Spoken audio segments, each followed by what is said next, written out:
On day 10 in the early morning, there's some interesting plays on clouds and light, and it gives some very weird effects.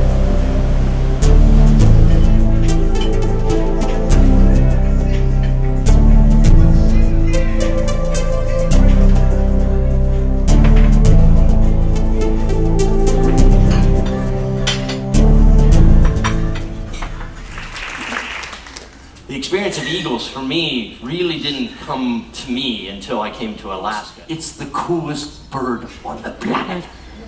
I mean, it sits on the perch and it's just like, check it out. So wait, check it out.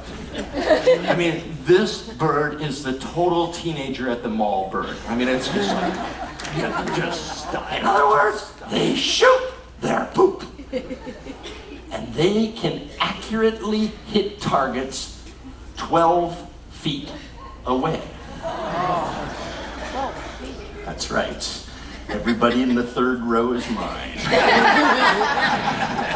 That's right. So you don't want to make because remember, they've got these fixed orbitals, so they can't move their eyes around. They've got to move their head around in order to verify the target. You see that head movement like that? You should be backing out of that 12-foot circle as fast as you possibly can. Because it's forward, pull that head forward. This is very important as far as positioning and grab. And remember, out of 10 swoops, maybe 3 fish. These big herring runs that come in, really important. The herring are high in oils, really rich, really good for body weight gain, and really good for nutrient levels really quick. And so, interesting enough, nesting happens exactly at the same time that these herring runs come in. So you've got this extremely high nutrient resource of them. Still cruising well offshore. They're kleptomaniacs.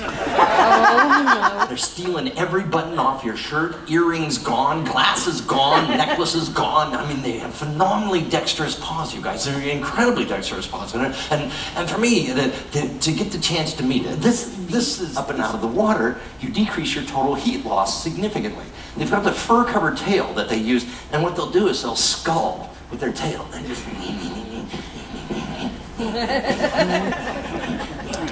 They just cruise along and using that tail most of the time. If they need to swim fast, they do what we sometimes call frogging. They'll take their paws, they'll put them down against their chest, and then they'll squeeze with the legs just like that. They'll squeeze and create that bullet kind of movement. And most of the time they keep their feet up and out of the water. And one of the other things that we notice about when their feet are up and out of the water is they actually will track the sun. So that's their world. But they don't like to get their feet wet. Now here's this creature that lives in the sea. It's got to get its feet wet. You understand that. But during the cleaning process, they will try their very best to keep their feet out of the water. And so even when they roll over, they go, don't get the feet wet. Keep them up and out of the water. And so they're like, no. Keep those feet up and out of the water. Keep them up and out of the water. Don't get those feet wet. Keep these giant flaps of skin up underneath. And they keep their favorite rock up underneath. Now their favorite rock changes in physical size as they change in physical size. And they usually will be somewhere close to their chest plate size as far as, and they keep it up under the paw. And then they'll dive down. They'll dive down 60, 80, 90 feet. They'll be down there 60, 80, 90 seconds. And they pull out their rock and they use it as a tool.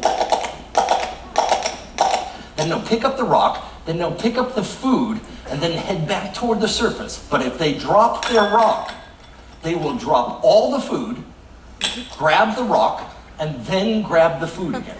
That's how important their favorite rock is. Now, they're configured very much like you. They love fish, but they have a lot of trouble catching fish. And so what they do is they let us catch the fish, and then they steal them from us. Okay? And that's a silver salmon fillet, 15-pound silver. I know that because I caught the silver salmon. It was sitting right on the back deck of our fishing boat. Otter jumped right up onto the dock and grabs it and says, "See ya!" Boom! And off she goes. Now, as we're getting further south, the sun finally comes out again. All the clouds are gone, and people are out sunning. And we continue to churn southward. Deborah likes to watch the water go by out her porthole.